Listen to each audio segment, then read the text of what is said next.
Hi, this is Larry Castle here with Ken Brown for That's a Good Question, episode 57.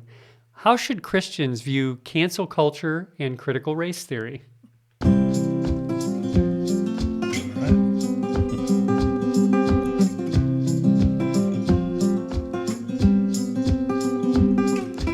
That episode title was a mouthful. That was, I think, the longest title we've had. As we said over the last week and this week, we are taking some time to go through the suggestions that we've accumulated in our email, things that viewers have sent in to us, and address some of those. And last week's episode we called "What's the Answer to My Question?" And that's because we wanted to deal with several. We ended up making our way through 4 of the questions that we've received so far. And this week we selected a question to address rather than several like we did last week, just the one this week, because today's topic is pretty broad. And the question is this: how should Christians view cancel culture and CRT, or critical race theory? If you see that acronym, that's what that stands for. And this is probably a good time to remind our viewers, just before we get into the topic, Pastor Ken, that if you have a topic you'd like us to consider, you can send that in to us by emailing us at info@cbctrenton.com, and we'll get that filed away. We may not be able to handle it right away, but we'll try to get to them all eventually. So how should Christians respond to cancel culture and critical race theory? What do you say? Well, my short answer to that is, for Christians, believe it or not, I think cancel culture is a good thing, as it really offers some opportunities for apologetics and evangelism. So please stay with us until we get to the end so that you can learn why it is that I say that. But first, we should probably define what we mean by cancel culture. Cancel culture happens when someone runs afoul of some perceived orthodoxy. And then that person is ostracized in some big way. I say in some big way because there are smaller ways that this happens whenever humans interact. You know, if you're with friends and you say something stupid or offensive, neither of us have ever done that, but if we were, just theoretically, to say something stupid or offensive, then they can turn on you. They can leave you out of the next get-together, talk behind your back. You know, that's a form of cancel culture. So that's what happens with it. But it's in the news partly because it's been happening publicly. So an actor makes what is thought to be a racially insensitive remark, or he or she then might lose their gig or not get calls for future opportunities. What's important then for us to keep in mind is that it's only those who have power who can successfully cancel. So if you own the company, you can censor views of which you don't approve. If you own the social media platform, you can censor what's on Twitter or YouTube or Facebook. So when someone on your team, you know, if you're politically inclined or just somebody that you have an affinity for, somebody on your team gets canceled, it's a reminder that you're not in charge, that you don't control the levers of power in those forms of media, and that can be really unsettling. I recently read an article listing what the author deemed to be the top 10 recent cancellations in cancel culture. Yeah. The first of those, the very first, was a guy named Mike Lindell. Lindell, who's the My Pillow guy. You remember? Okay.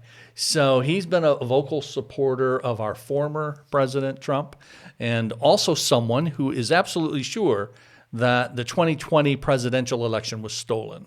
So much so that he's put out a video that claims that the Supreme Court is going to overturn the results of the past election and reinstall Trump as president. I predict that does not age well. This is not going to age well. Yeah, so that is not going to happen. We'll be glad to go on record that that's not going to happen.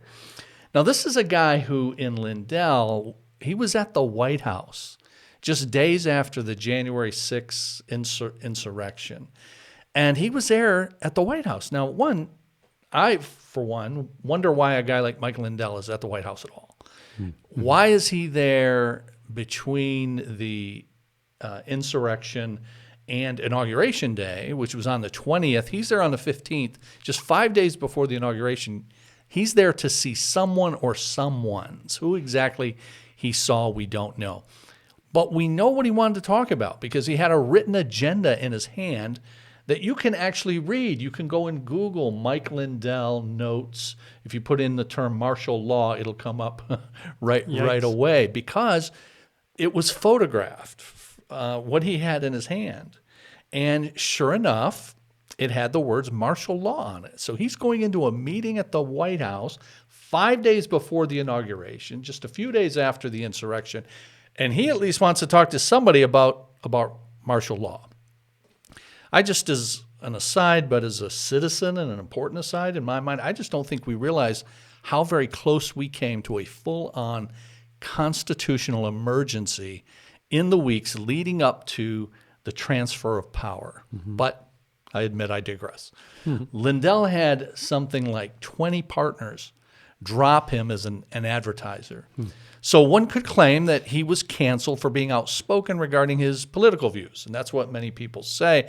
I would say he was canceled not for merely being outspoken, but frankly being dangerous. And I'm perfectly fine with a guy like that losing advertisers myself, or being what we call canceled. But if before you get angry letters about saying you're okay with somebody being canceled, I just remember growing up and we didn't use that term. We just call it boycotting. Yeah, that's right. So this is just the new term with stuff that really is quite old. Yeah. You know, there's really nothing quite new about it. Now, there are some different ways that it's being done. I'll talk about that in a minute. Yeah. But the concept is as old as humanity and relationships. But if the person that's being canceled is perceived to be on your team, then you can easily be concerned, because, again, it's power that's being leveraged over what it is you support.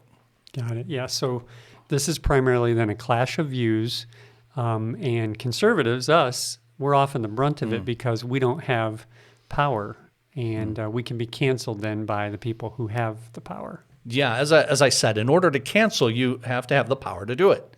And to be canceled, you have to be powerless to stop it. And yes, as it relates to popular culture, conservatives, and I'm a conservative and you're a conservative, we're in the minority. And so we don't wield power in Hollywood or in the large media centers that are on each of the coasts, the east and the west. So that power then can be wielded against us.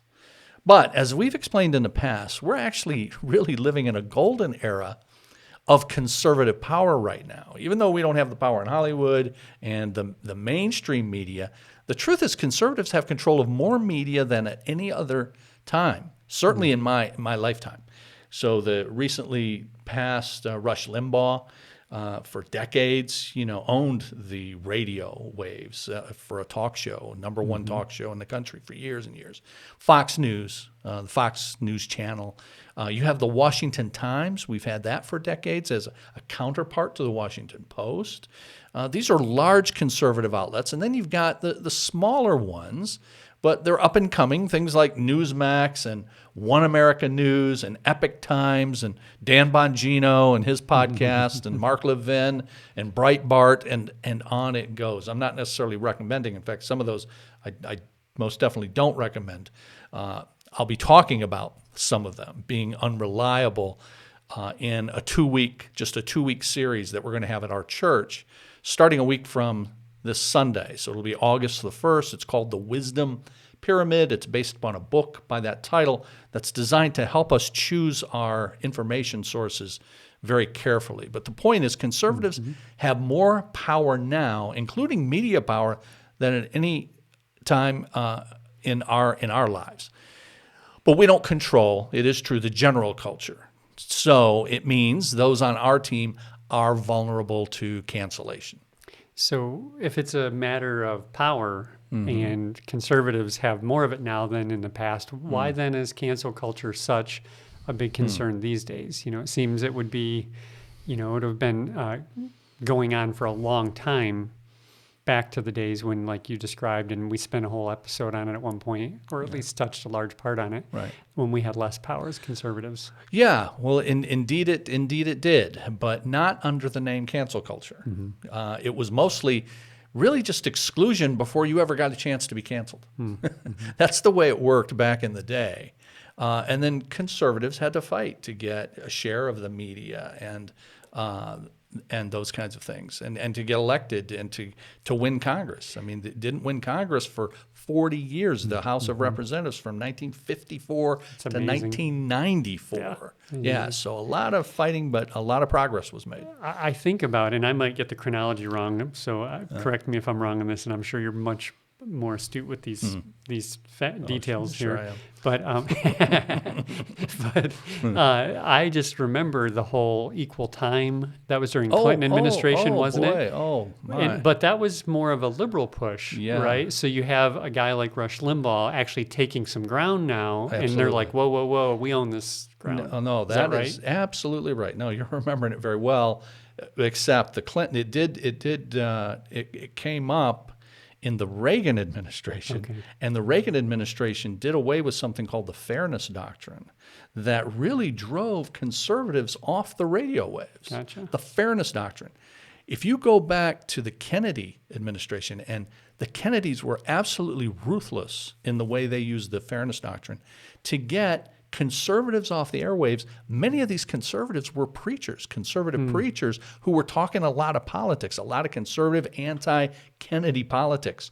And they used this thing called the Fairness Doctrine for the Federal Communications Commission, the FCC, to use against them. I mean, real quickly, Fairness Doctrine meant if you're going to talk politics, then the station that allowed you to do that has to give equal time free of charge to the other side. Yeah, that'd be a detriment to Well, getting time to because talk your views. most of these preachers were on small radio stations throughout the country, but they were small. These guys couldn't afford to give free airtime.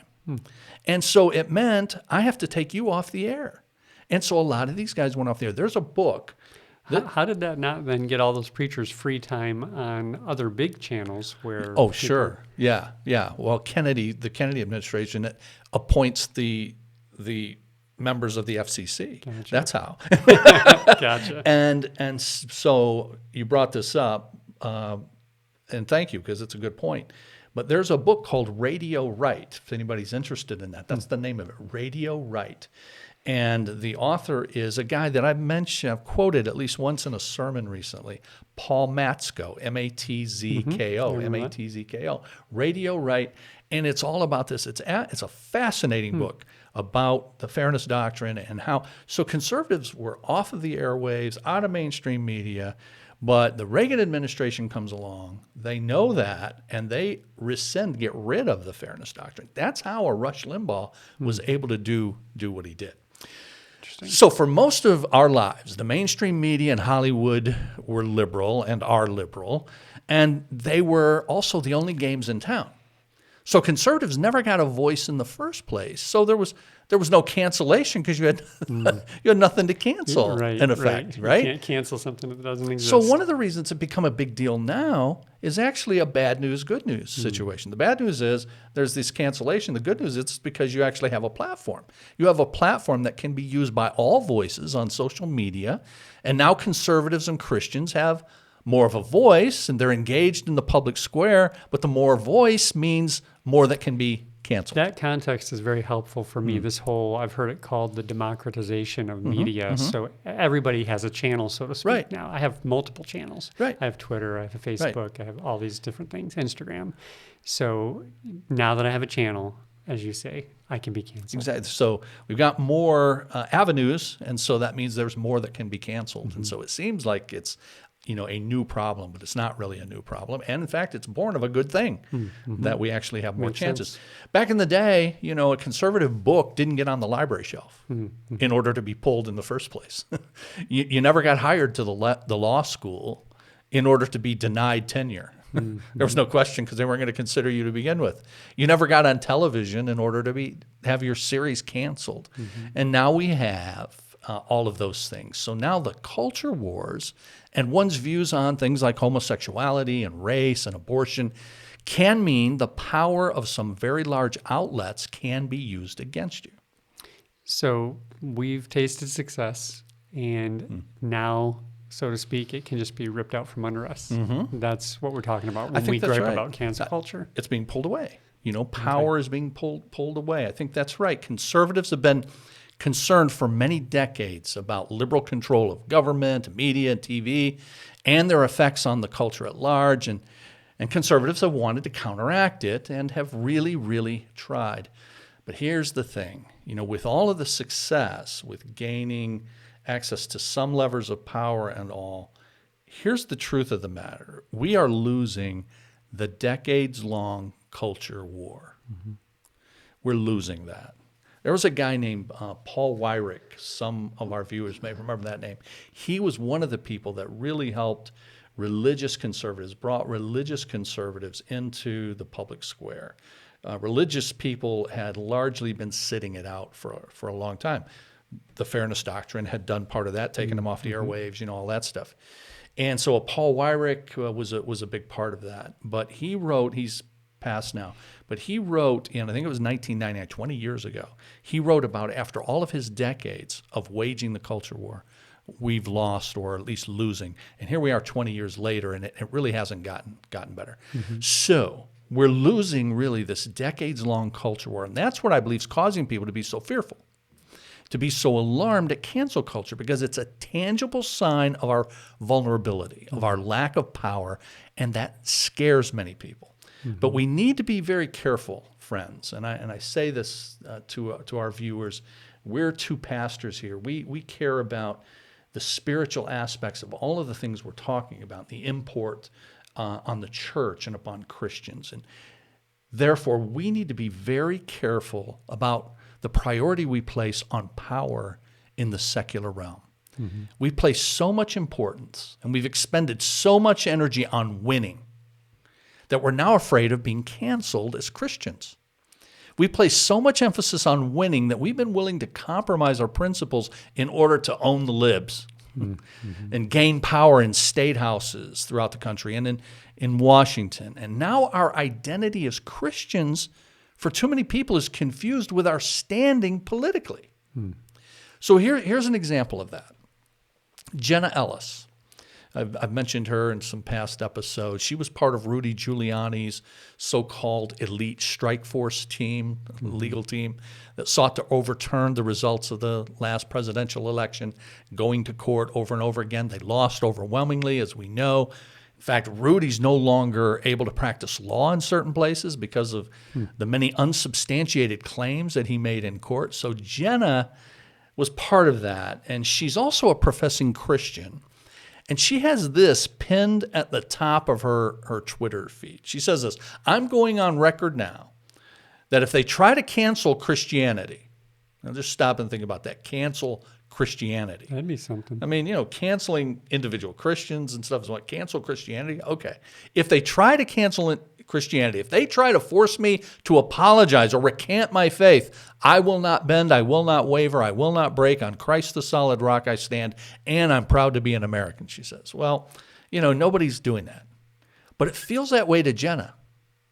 And it feels that way to many others because we put so much into the necessity of having secular power. And when that power is wielded against us, it feels like we've not only lost as political conservatives, we've lost as Christians. The identity has gotten confused.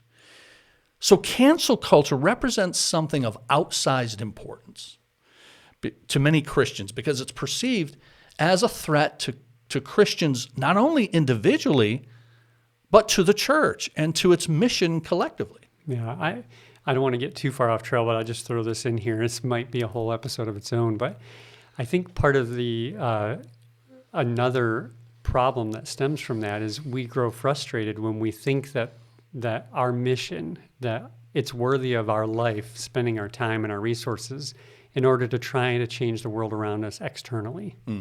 Whereas we're called as God's people and as the church to proclaim a message that when used by the Holy Spirit in a person's life will transform them beginning on the inside and working its way out. So that's just a source of frustration if we mistake that. And then tied closely to that, it's true that Christians have placed way too much importance on obtaining and holding on to secular power. And some see it as, like you described it, like a mortal threat to the church when that power is threatened. I had several dialogues last year on Facebook. I don't do a ton on Facebook, but there were a couple in particular that really took on a life of their own. And they were generally around the political hot buttons having to do with the pandemic, and things that I saw as if we as a church didn't see clearly on it, could be divisive, severely divisive for us, and then as a result disable us in the mission. So particularly like the temporary restrictions being placed on churches, and I highlight that temporary. I mean, here we are in 1 week, we'll have nothing different from, we're pretty much there already, but everything will be completely back to normal. And I had a Christian brother actually say this to me. If Christians don't wake up to the need to win the culture war, we won't have a gospel to preach anymore. And I understand the sentiment behind what he's saying. I think he meant that it's possible that one day in our country, if things keep going the way they are, it could be illegal to preach. The preaching, that act could get canceled, so to speak. And it doesn't take much looking through history to see that has happened at times. In fact, if you look around the world in places today, it's currently like that. And, our culture can shift, and we can have barriers to us proclaiming the message like we're called to do. But that's a whole nother thing from defeating the gospel. That is not the same thing. In fact, in many times through history, as you look, as the oppression like that happens, the gospel flourishes. It's like a cleansing effect, and people then are really are helped in understanding what the gospel's about. Then, so it's an example of a mindset that too closely aligns the political power and winning the day in this culture war with what our true spiritual calling is. Well said. Yeah. Now, we're not saying we want that to happen because there's this cleansing historically, but we're also not worried about it. I remember in the old Bob Jones movie, The Printing, where a new convert is hiding with the secret Christians in their underground church, and the soldiers are coming, and he's like ready to race out and confront them, and the more mature Christian holds him back, and he says, "I thought it was an honor to be a martyr." And he says, "Yes, but we don't volunteer." That's a good line. Yeah, exactly. We're not looking for it, but we're not afraid of it either. And we know what God can do and has done in the past.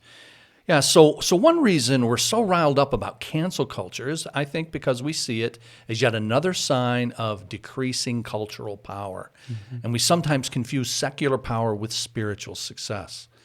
We also need to realize that it's not just the liberals who practice cancel culture. Where you say something impolitic and you're on the outs, conservatives do it all, as well. Well, we're really good at it. Oh, well, think about how many conservatives have been canceled by other conservatives. Yeah. The former president has made a full strategy out of it, so that he's got people scared that he can say the word and they're canceled. So they get in line.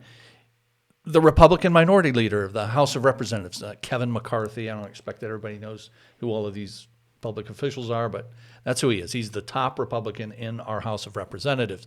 And he denounced the former president days after the January 6th insurrection.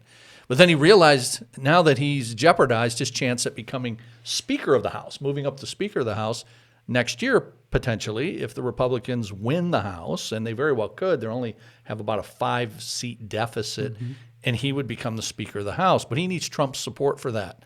So he flies down to Mar-a-Lago, about a week or two after he had denounced, to reconcile with the president, and now he sings a different tune. Mitch McConnell, the Republican leader in the Senate, he denounced former President Trump publicly and unequivocally on the Senate floor days after the insurrection, but he too feared being canceled by the former president, so he voted against forming a bipartisan commission to look into what happened. Republicans voted down a bipartisan commission to look into what happened on January 6th. When I say bipartisan, a 10-person commission was proposed. 5 to be appointed by Democrats, 5 to be appointed by Republicans. This setup was negotiated by Kevin McCarthy's own representative, one of his own, on his team, to come up with how this thing should be structured. They came to an agreement, and then the Republicans decided we don't want the bipartisan commission. So now instead of a bipartisan Equally divided commission, now we have, maybe you saw in the news this week, a select committee in the House looking into it, and the Republicans refuse to participate with this because it's now wait for it, it's partisan, okay? So it seems that would be strategically easier to argue against. If I'm a conservative, I'm just trying to think through the rationale. Why would you count yourself out of the game like that? And you can just call it the whole thing partisan. Whatever they come up with, it's all partisan. It's all politics. It's all okay. But part of the reason was because they were afraid McCarthy, McConnell of being canceled, so to speak, themselves. The former president uses the acronym RHINO regularly, Republican in name only, and he says that about anybody who speaks negatively about him in any way. That's canceling. So when conservatives have power, like the former president does over the Republican Party, they cancel with abandon, and they have in the past. In fact, we have a pejorative that people use a lot to this day, even though this occurred back in the 50s, almost 70 years ago, McCarthyism, named after Senator Joseph McCarthy of Wisconsin, no relation to the aforementioned Kevin McCarthy. But in the 50s, Joseph McCarthy was a master canceller, as he subpoenaed people before his Senate committee to ask them about statements they made or associations they had that might indicate they're sympathetic to communists. Just appearing before him probably did you in, for right? sure. And so many people were blackballed in their professions, even fired, because McCarthy effectively canceled them, sometimes based on nothing more than innuendo. Wow. Your mention of communism reminds me that I'm hearing a lot lately about Marxism, and it's often associated with what we mentioned at the beginning, critical race theory. And it seems like, just basic association with even aspects of critical race theory is enough to get you labeled as a Marxist. Yeah, a liberal or a Marxist or something. Yeah, that's another great and recent example of conservative cancel culture. And that's this ubiquitous mention of critical race theory in conservative circles. You almost cannot turn on Fox News or other conservative outlets without having someone talk about CRT. Now, I'm not here to defend all or even perhaps most of what flies under the banner of CRT, because I know there are many radical adherents to that say things like all white people are evil, that whiteness is a disease. I mean, people actually say this kind of thing and believe it and mean it and are trying to implement it. So I'm clearly not defending any of that. But as I read and hear people talk about critical race theory, my concern is not that they're opposed to it, because I think there are indeed aspects of it to oppose, but rather that it's simply become a label. It's an epithet that can be used to dismiss someone, that is, just cancel them. That it's become a label. It's become a kind of boogeyman. When people use it, that's a good term. Yeah, they use it, but when you ask them to define it, as I have, very often they can't. They're throwing this thing around and haven't really thought about what it is. They've picked it up on social media or conservative media. They've heard the horror stories about some of its real, excesses associated with Marxism. And so when they hear anything that smacks of it, they recoil immediately. Yeah. So let's take a few minutes and talk about that, since it's such a hot topic, especially among conservatives who, and Christians who may not be using it with knowledge accurately. So what is critical race theory? Well, I'll talk about my simpleton understanding of what it's designed to do in a bit. But first, I'd like to talk about how it's recently become so important to conservatives. It turns out that there's a guy, and some of our viewers may know this name. If you're a viewer of Fox News, you would. The name is Christopher Rufo, R-U-F-O. So I'm pronouncing it Rufo. If I've gotten that incorrectly, I apologize. But he's a regular on the Fox News network, and he has almost single-handedly, and that's not an exaggeration, almost single-handedly promoted CRT as a grave danger to our country. I've got, and you can write to me, we're not including this with, we have another article we're going to include with this video that I'll mention a bit later. But if you want some substantiation of what I just said, about Rufo single-handedly doing this, I can supply that to anybody who writes to us, info@cbctrenton.com, okay? Now, Rufo has indeed You have a question. disturbing things. I did that too a long time ago. It's been a while. I really am not trying to cut you off. I'm not sure about that. I'm being canceled right here. We're talking about cancel. He's got it on the brain, and he's I was actually trying to promote you. I was trying to hit the little subscribe button down there, and I hit it's the same color button. It's red. all but right, that's our all right, outro. Now, this fellow, though, Christopher Rufo, he has uncovered some disturbing things that some schools and companies have done, and I'm grateful that he's done that. But he's gone further than that. He's intentionally using the label critical race theory to get people motivated. That is, get them scared, so that they now identify a boatload of things with CRT, and they immediately then turn it off in their minds and better vote against those who are saying these things that are associated with it. Here's how I know that. He tweeted earlier this year, back in March. Here's what he said. This quote: "The goal is to have the public read something crazy in the newspaper and immediately think critical race theory. We have decodified the term, and we will recodify it to annex the entire range of cultural constructions that are unpopular with Americans." I mean, what he's saying is we're going to... Where did he make that? That's on Twitter? Twitter, March 15th. That's quite an admission. Quite an admission, isn't it? He puts it on Twitter. He's basically saying, let's use this as propaganda. Yeah, that's what it's doing. Let's Wow. attach as much bad, negative stuff to this term so that when anybody hears it, immediately they just fly into, I want nothing to do with it, you're a bad person that you even said it, that kind of thing. So in other words, his objective was to make CRT a catch-all label for all kinds of things we're afraid of so that you can just invoke the name and it identifies whether someone's on the good team or the bad team. I would imagine this includes sometimes labeling something as CRT or sympathetic to that isn't really, but you're just bundling it in there in order to get rid of it. Like you said, you're stapling it to the boogeyman. That's right. And there, as I'm going to point out here in a moment, that there are pieces of what goes under this large, huge umbrella of CRT that are things that at least are reasonable to consider, okay? But you don't have to buy into the whole thing, and I certainly don't buy into the whole thing.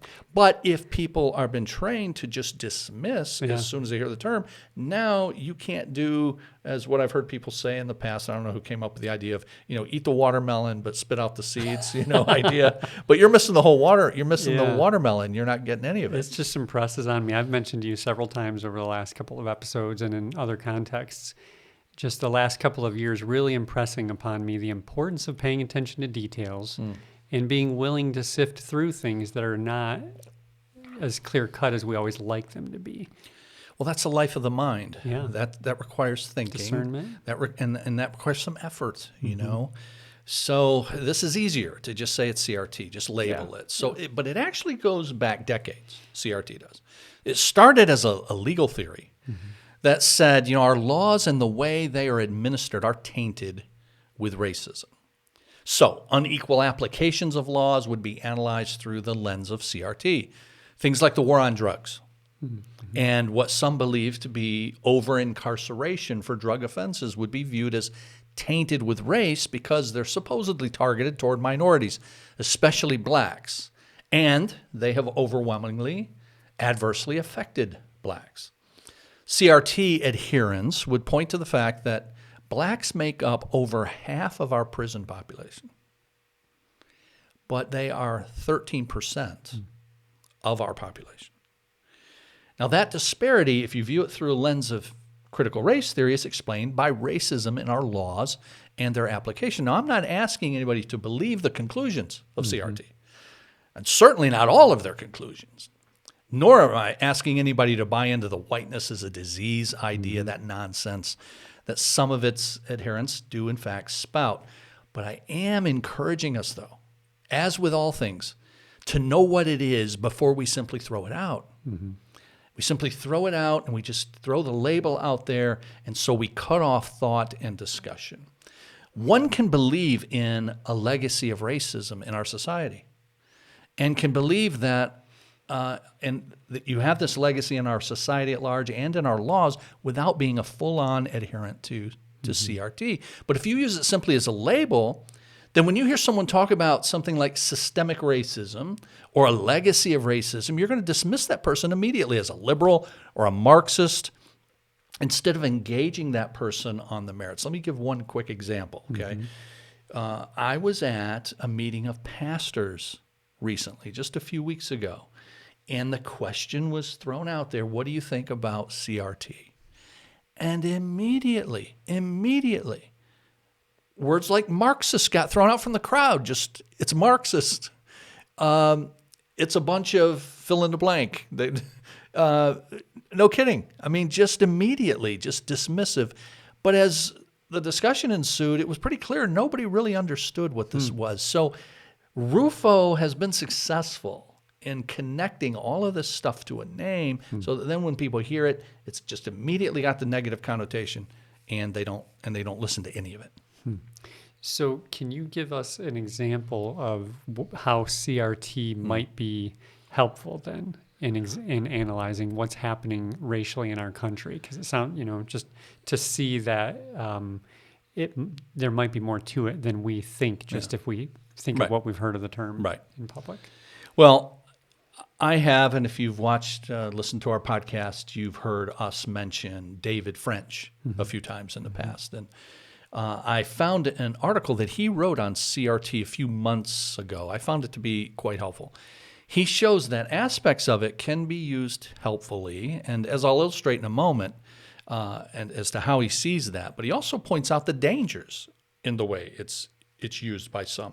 So very helpful, even-handed kind of article that we'll make available. Yeah, I'll put it, if you're watching this on YouTube, it'll be in the show notes just below. And if you're watching on our website, it'll be there with the links, whether it's next to or below your viewer. I encourage you to read that, but I'm going to quote from it in a bit. Okay. But he wrote of his experience in years past advising.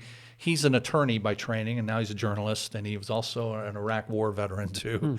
I know that. But he spent some time as an attorney advising a number of Christian schools, and he tells of one where the county offered one of these Christian schools to have a sheriff serve as a school resource officer and do it free of charge.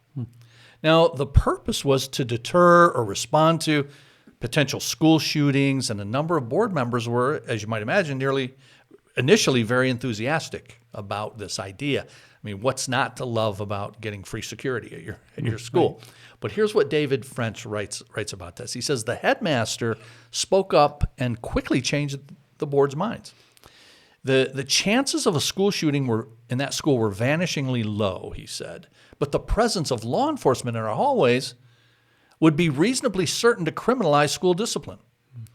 When a police officer is present, a fight isn't just a fight, dealt with jointly by parents and the principal as a matter of school discipline. Instead, it might be deemed an assault. A student that's found with marijuana isn't just a kid who might need parental and spiritual intervention. He might be judged a drug offender. So this headmaster argued that the school needed to retain its maximum liberty to raise and discipline its kids, and he prevailed. The board rejected the county's offer of this free security. Now, what does any of that have to do with CRT? Race never came up in the discussion, and French says none of the participants had a known racist bone in their bodies. Race couldn't have been then relevant, right? Well, viewed through a CRT lens, actually, he says this entire incident is absolutely laden with power and privilege. And that exercise of power and privilege reinforced existing racial disparities. Now, how is that? Let's contrast this disproportionately white private Christian school with the disproportionately black public school 5 miles away. First, look at the difference in power. These private school parents had the wealth to create and maintain a separate institution that was governed separately from the local Board of Education. Unlike these public school parents, they had the absolute autonomy to say yes or no to whether there's going to be law enforcement in our halls. This power then created an important privilege. Their students had the privilege of committing low-level crimes without fear of criminal enforcement. They could grow and learn from their mistakes without being fed into the jaws of the criminal justice system. Power and privilege therefore, distorted our language and understanding, he says. How could one even begin to understand, for example, the true difference in crime rate between the public and private school? If a fight is an assault in one place, but just a scrap in another, how do we know which school is actually more dangerous?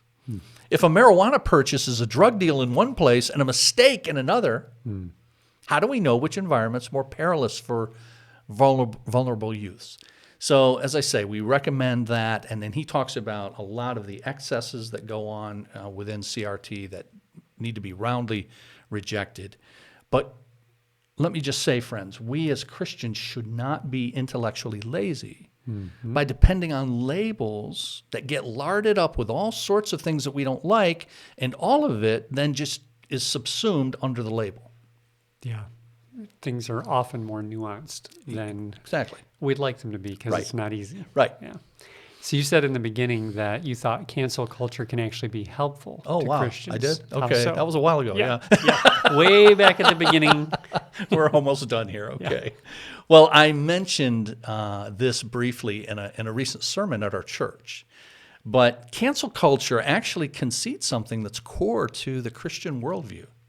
Namely this, that there are standards of right and wrong to which people are to be held accountable. And this is so in the biblical worldview because there is a lawgiver who made all of us and made all of us with a sense of right and wrong, with a conscience. So if what the Bible teaches about that in Romans chapters 1 and 2 is true, and it is, then we'd expect to see even non-Christians behaving in ways that assume standards of right and wrong, and cancel culture does exactly that. It recoils from what it sees as wrong, and it demands that it be punished, that is, that justice be done. Now, you know, what someone who's practicing cancel culture sees as wrong and in need of punishment might be itself wrong. I understand that. And in fact, it often is. But the fact that people assume right and wrong and they assume the need for justice is an essential part of our worldview. And it's necessary background to the gospel. Because why do you need the good news unless there's the bad news that we've actually broken God's moral law? So when you engage, Christian friend, in a discussion about cancel culture or about CRT and why racism is wrong, take the opportunity to ask, so do you believe in universal standards of right and wrong? Do you believe that justice requires wrong be punished? That's an open door, is it not? Absolutely. To talk about the God who made the moral sense, gave us this moral sense, and the fact that that moral sense is universal, and then to talk about what Christ has done to provide the justice that's demanded by our sin. This is why we Christians should approach discussions about CRT or anything else in a way like this. Seek to understand it before you talk about it. And then seek this, persuasion more than power. You know, Christians have not historically been the powerful. No. What were most of you, when you were called, 1 Corinthians chapter 1? Were many of you noble? Were many of you right? We were not of standing. And as a Christian, generally, you're not going to be. We don't depend on power, but we depend on persuasion. We have the truth on our side. So we can persuade with the truth, and we've got the power of the Holy Spirit. If you want power, that's where your power comes from. You see, we may well, friends, lose cultural and political power in the years to come. But our mission is not dependent on either of those. Contrary to what you were told, you know, we may not have a gospel to preach. We're never going to lose the gospel, even if we lose the culture war. Well, I think that's probably I think that long covers enough. We've gone about 43 minutes, and there's lots more that could be said about that or issues that flow out of that, but we'll save those for next time. And thank you for joining us for this episode, and we'll see you in the next one. And I'm on purpose going to press the closing button this time. If you have a question you'd like us to consider, you can send that in to our email address, info@cbctrenton.com, or text it to us at 97000.